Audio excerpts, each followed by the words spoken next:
We are the one, the light in the dark. One heart, one world, one spark. We are the one, together we rise. One dream, one voice, one sky. Hi, everyone. Welcome to another episode of Women Empowered Across the World. And this is our podcast. And I have amazing podcast hosts with me today. I have Megan from South Africa, and I have Jackie from everywhere. She is global. She resides in Arizona, and I'm Carol Witt, and I am in Florida, and I am in a global space also. So we have an amazing guest with us today, Janet, and is it Perez? Dupree, Dupree. yes, Thank you. which is Okay, not actually the right way to say it, but we'll get into that just now. Dupree. Okay. Dupree. We are very excited to have her today. She's going to come and share her story and inspire all of us. Janet, come join us. Thank you so much, Carol. It's absolutely wonderful to be with you. Really privileged. Thank you for the invitation. Thank you, Megan, for inviting Janet. Yeah. What's a pleasure? Okay, so Janet, come share your story with us. Oh, wonderful. Thank you. So let me quickly just qualify what I said just now. So Dupree should be pronounced Duprea because it's an Afrikaans surname. But I am English speaking, and my husband came from an English speaking family. And they always said Dupree. Who knows why? But it certainly works in the international environment. So, but it's really amazing to be with you. And I think I want to begin my story by saying what an extraordinary privilege I have had to grow up where I have grown up. I cannot tell you what an amazing privilege it has been to grow up in South Africa. I didn't always live in South Africa. I'll quickly put that little bit in.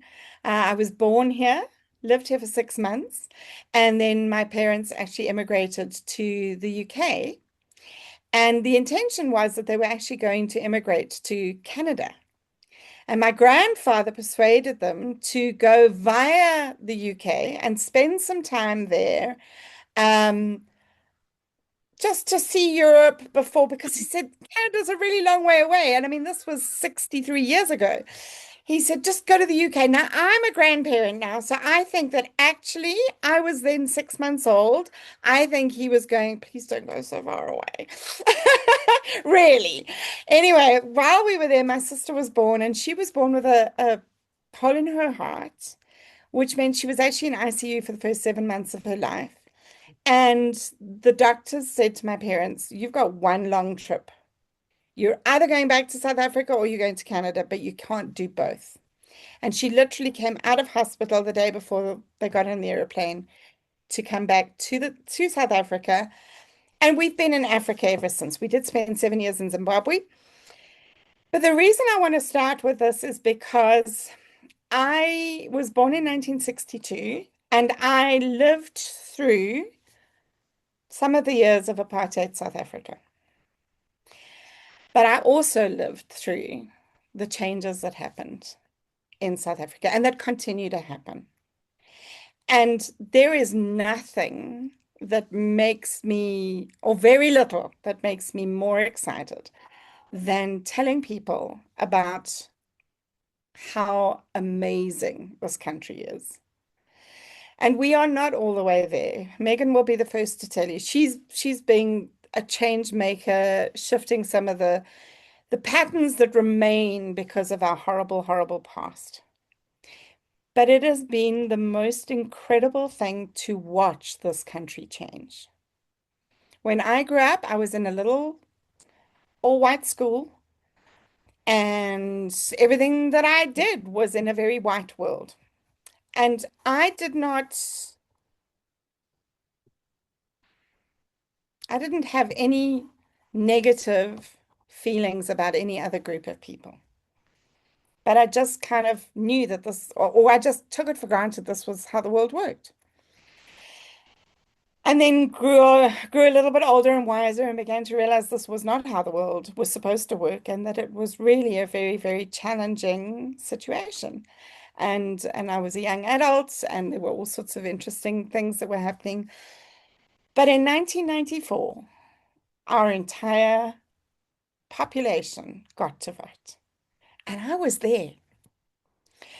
And I was 8 months pregnant, so I actually wasn't there. There were long, long, long, long, long queues. People queued all day in some cases to vote for the very first time.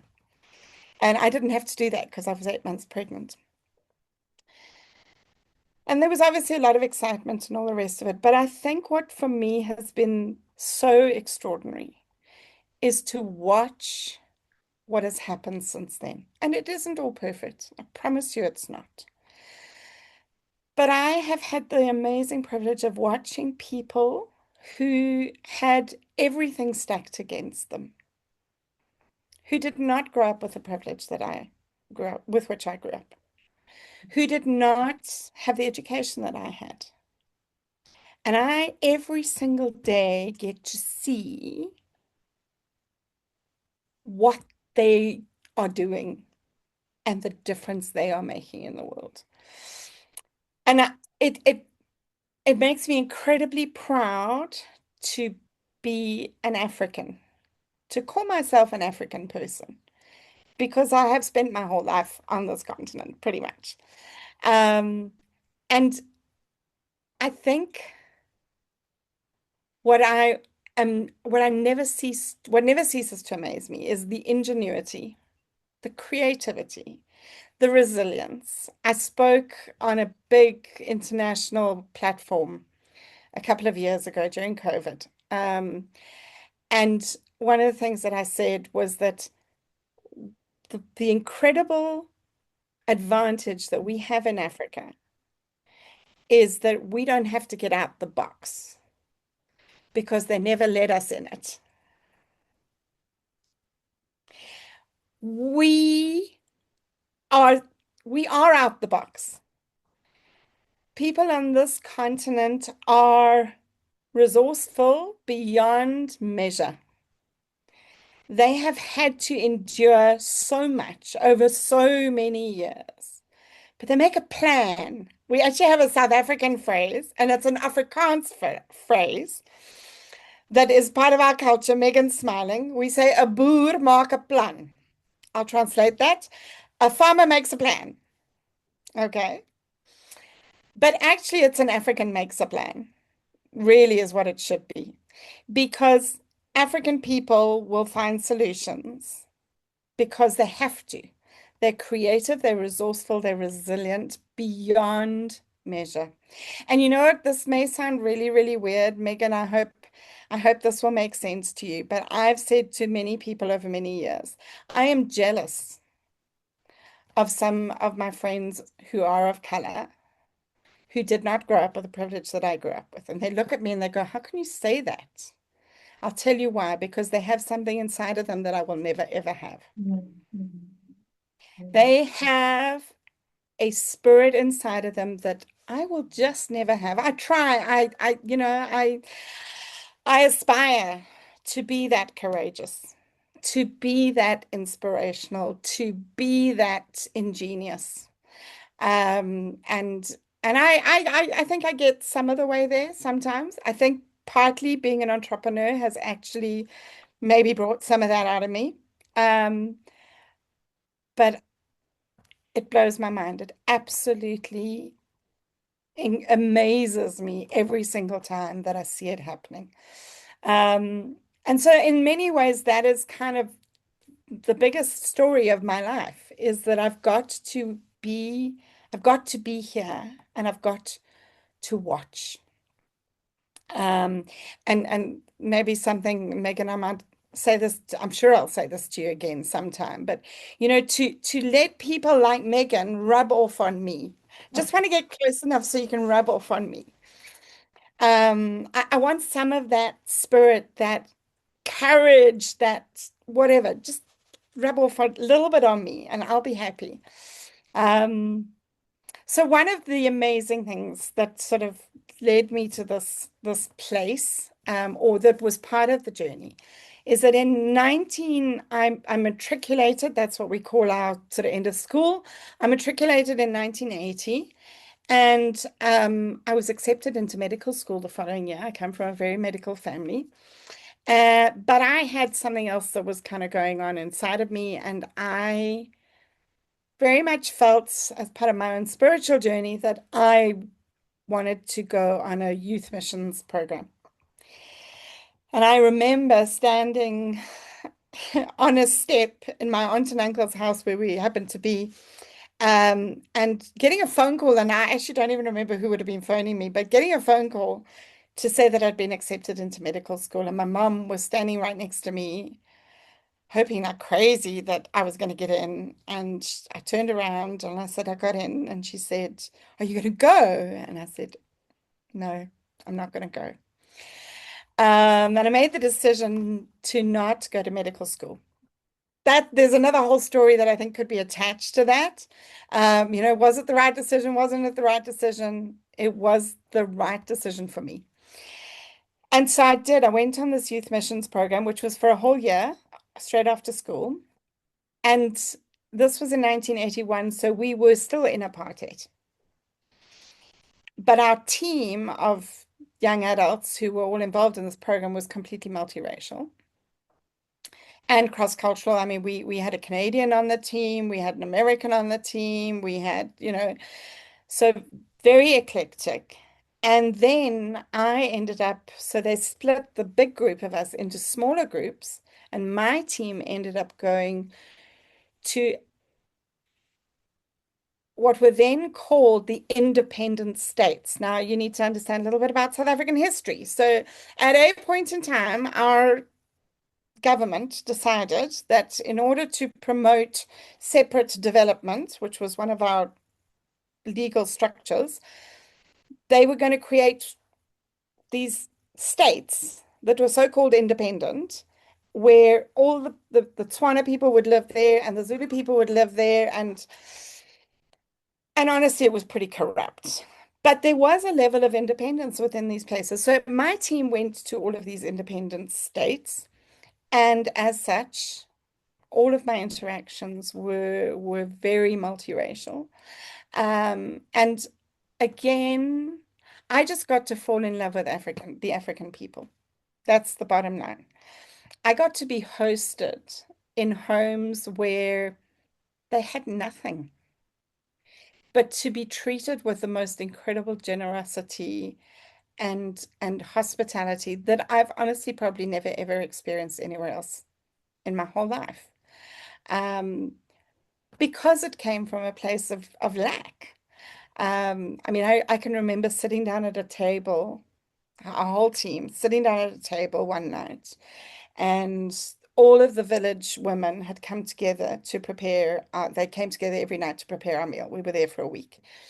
And there were literally 7 dishes down this table. It was like being at a Sunday lunch, all of these amazing, incredible dishes of food.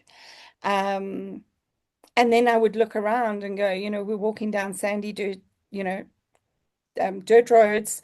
There's, you know, there's nothing here. Um, and I've never forgotten that. I will never, ever forget that experience because it shaped, I think, to a great extent who I am. Um, and I think what was really interesting was that I didn't realize what an extraordinary experience I had had probably until about 10 years ago. Mm. Um, and because I kind of thought, well, everybody who looks like me, sounds like me, is like me, knows what I know, thinks like I think. And I eventually realized that they don't because they never had the experience that I had.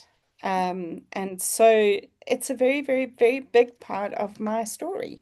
That's the absolute truth. Mm. What does that mean in my real world today?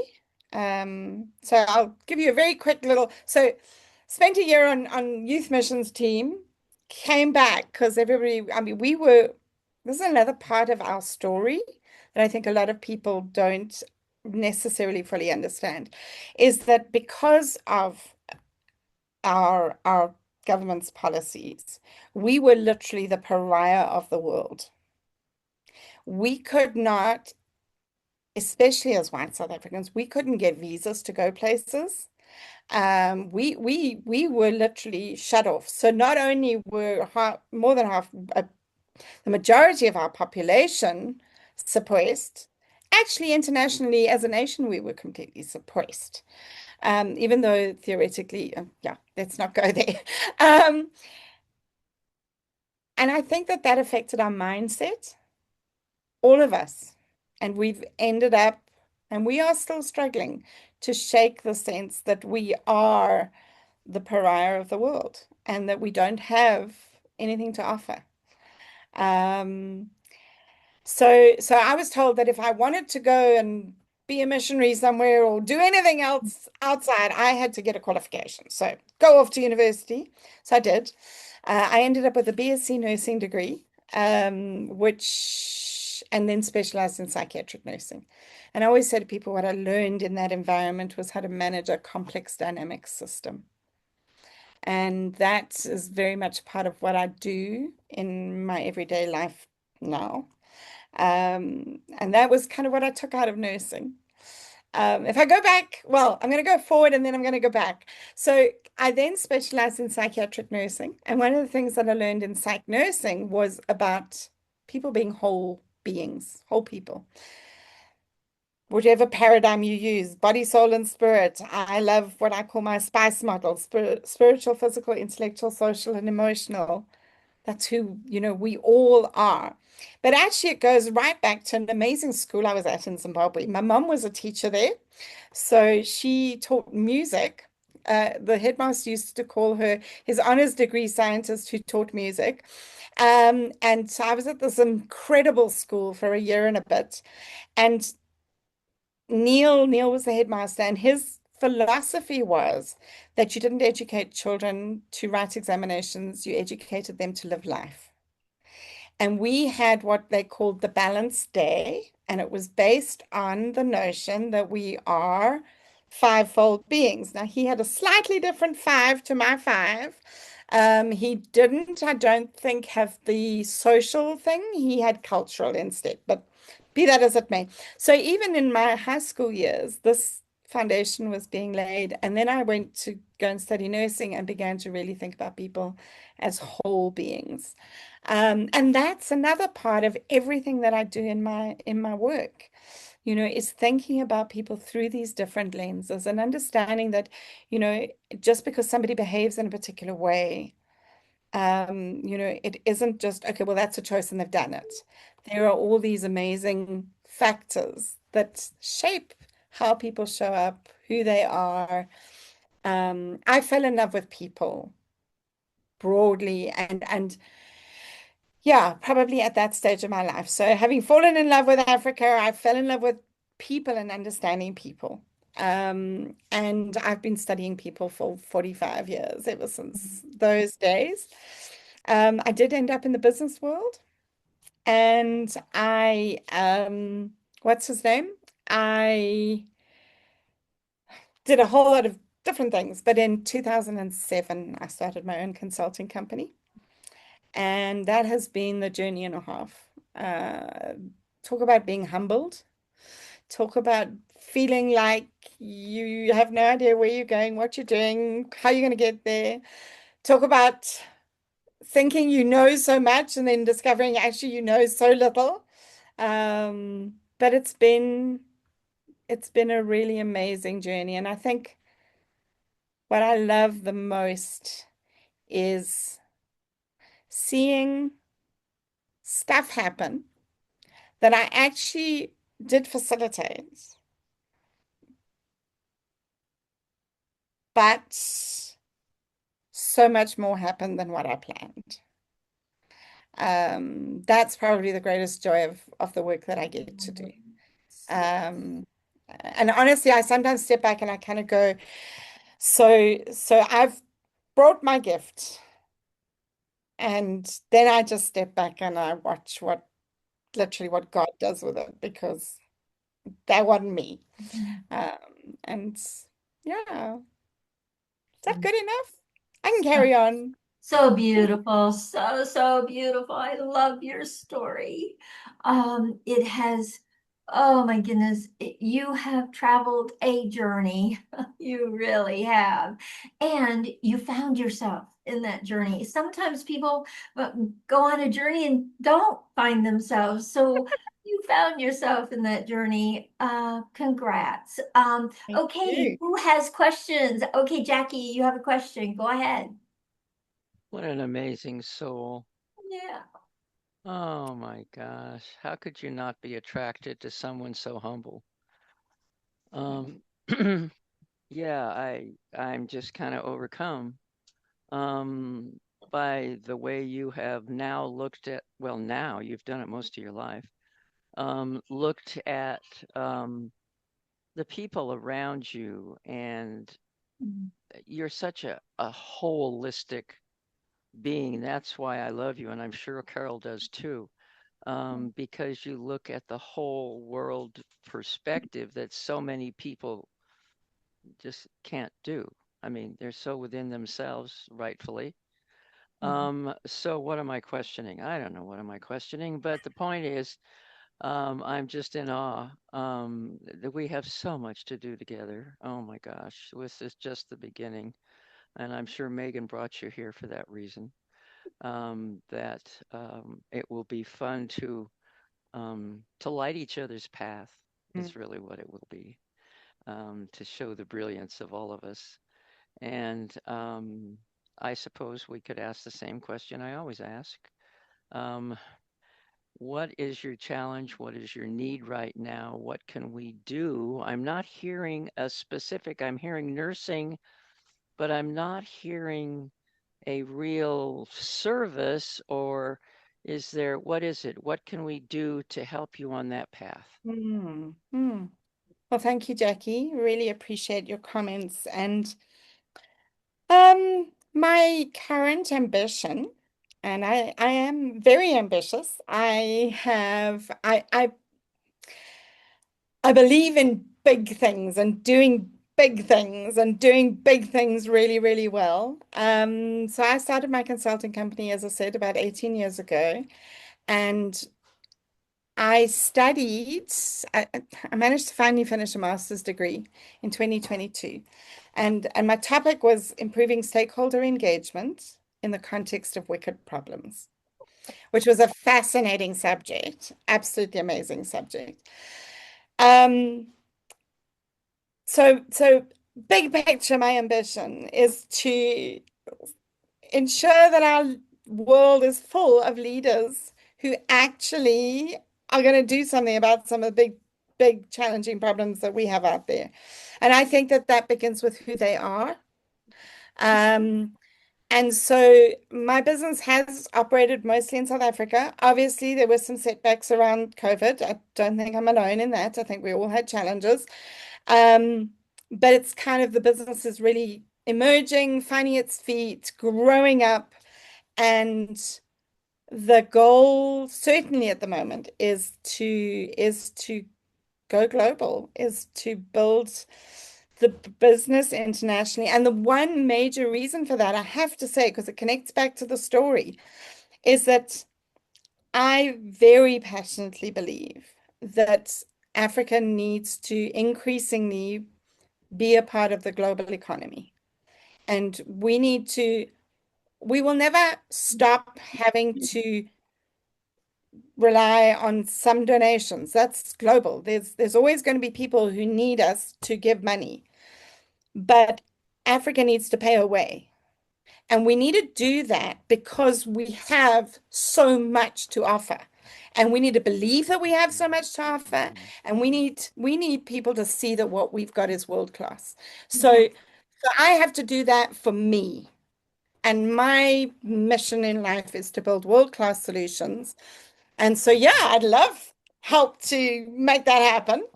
Woo! I love your fire. Welcome aboard. Yeah, boy. Yeah, so Janet, you said that you want to rub off on Megan and get that. You have fire, girl. You have Yeah. fire. I just heard it big. So, very, very excited to see where this goes because I know right now all of us are on board to support you in whatever way we can to get you global, to have people know your services, know what you do, and what services do you offer? What do you offer so that we can make sure that our listeners know about it? Yeah. Exactly. Oh, goodness me. So, let's try and keep this to a nutshell. First of all, they always say to you, what problem do you solve? Yes. Well, we have defined our problem recently very well. And it's something that maybe it's going to be a term that not everybody's familiar with. Organizational entropy and personal entropy. Entropy is a physics term. Told you I did a little bit of a BSc a little while ago. Um, Entropy is essentially the energy and time that are dissipated without adding any value. Mm. So within organizations across the globe, within its ecosystems, so much energy is wasted for various reasons. I'll touch on a few of those just now. And the work that we try to do is literally to say, how can we arrest that? And a huge part of it is how do people lead? So I'll give you a little example of entropy in an organization. If we are spending energy and time consumed with the fact that we don't want to get into trouble, Mhm. literally covering our backsides, that's entropy. Mhm. If we are afraid to go and give somebody some feedback, that slows us down, it absorbs conscious mental thought, etc., etc. That's entropy. One of the things we need to desperately do is for leaders not to be leading by a textbook, but leading out of who they are. So leadership for me is about being. And if we want to shift how people show up, we can't put them in a classroom, teach them and think they're going to be different and show up differently. So we have leadership solutions that are focused on that. One in particular, we have an amazing game. I'm very privileged to have some members of my family who are involved in game design. I've literally just come out of a meeting with my daughter, she is the head of play in their company. And we together built this game, which is called Leader Forge, but we are literally putting a proposal together to take to a very large corporate in South Africa, where we're going to be working with change managers. And the whole idea is to help them. They're on a very long project. They are really struggling as change managers, never mind the people they're working with. And we've been asked to come in and do some restorative work with them using play. And so we design very, very different kinds of solutions to really shift the way that people are showing up within organizations. Mm-mm. Beautiful. Beautiful. How impressive. Absolutely. New ideas, new mindsets. I love that. I so love that. You are speaking my language, Janet. So yes. So Megan, you have your hand up. Let's go ahead and then we're gonna end the call today. Go ahead, Megan. Oh, I Awesome. want to have Alina introduce herself Yes. and if she wants to ask a question. Go ahead, Megan. Awesome. Okay, so I'm going to keep it quick and simple. Thank you for the goosebumps, Janet, and thank you for allowing me to relive those moments that we've been through. I was literally 18 years old when we went to vote for the first time, so it's fresh out of school, all exciting, and that was the start of my journey forward. But thank you, and I do believe that this group of ladies, especially Alina, who popped in during the conversation, I could see her eyes lighting up when she introduces herself. You will find out why, but thank you and for sharing that, and good to have you with us. Thank you. Thanks, Megan. I love it. Okay, so Alina, please introduce yourself to Janet because you came on late, and we're so glad to see you. I'm so happy to see you all, and hello, Janet. It's a pleasure. Hi. Sorry for jumping in late because of some technical problems with the internet. However, my name is Alina Pelka. I'm the founder and CEO of Yorga's Foundation, an NGO that I established 7 years ago. It's headquartered in Warsaw, Poland, but what we do, and we work for, and we work in Africa. Actually now in Kenya mainly.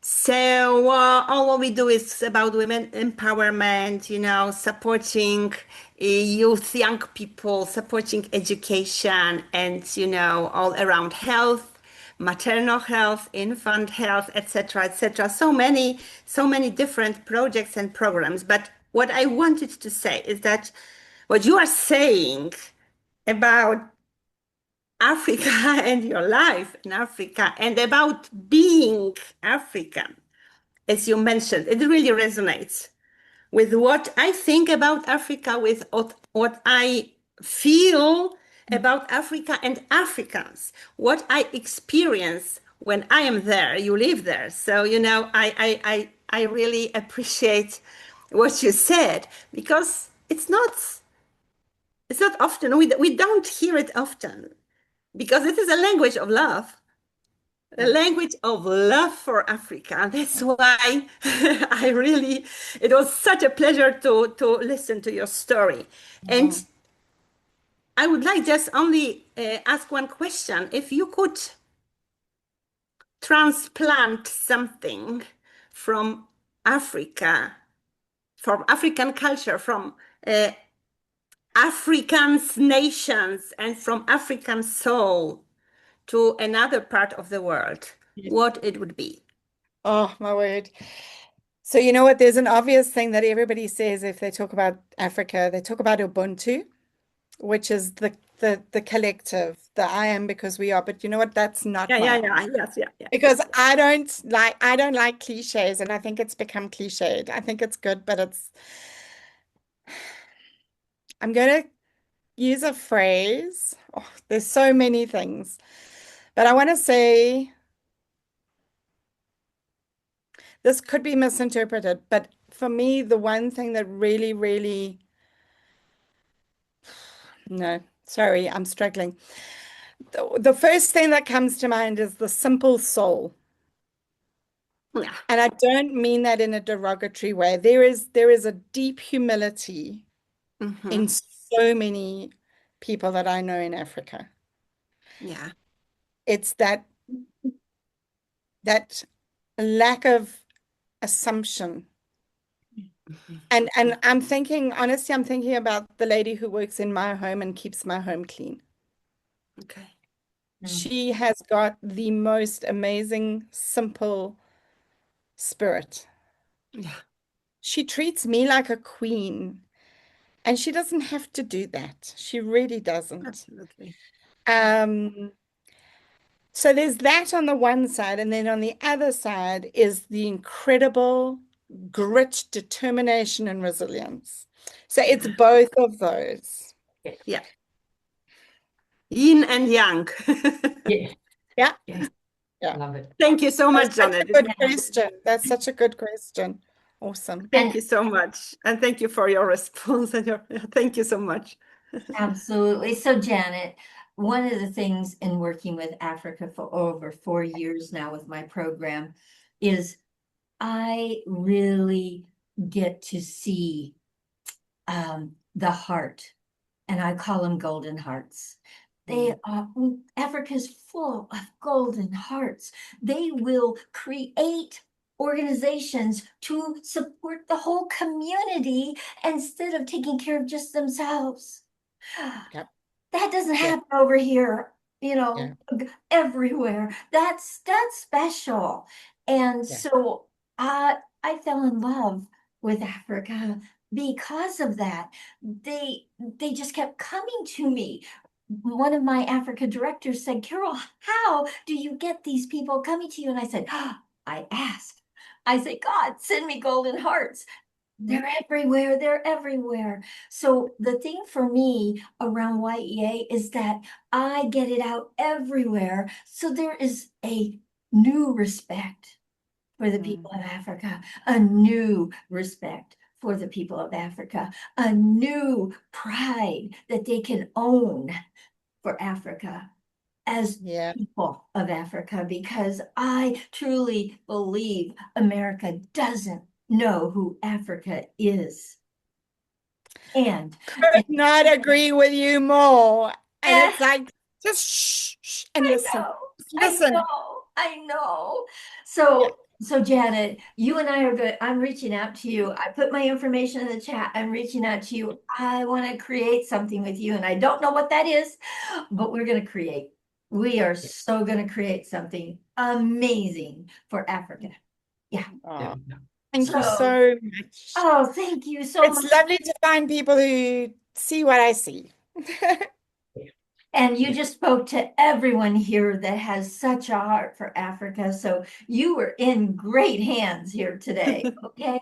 And this is going to go out to many people, having them know that Africa, because we saw it through you today. We really saw that through your story today. Thank you. Thank you.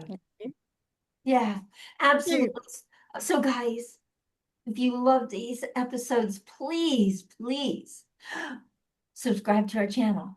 Please share them. Share them out everywhere with everybody you know. Share this episode. It's got to get out there. We want it to go viral. Okay, we do these one on Monday and two on Friday, and we are always looking for amazing guests to come. You got a story? You're a woman? You're amazing. Come join us. Share your story with us so we can get it out to many, many people and inspire so many across the world. Guys, we all deserve to thrive. Let's do it together. Bye, everyone. There's no divide, peace and love on every side. No matter where we're from, we know it's true. The world is home.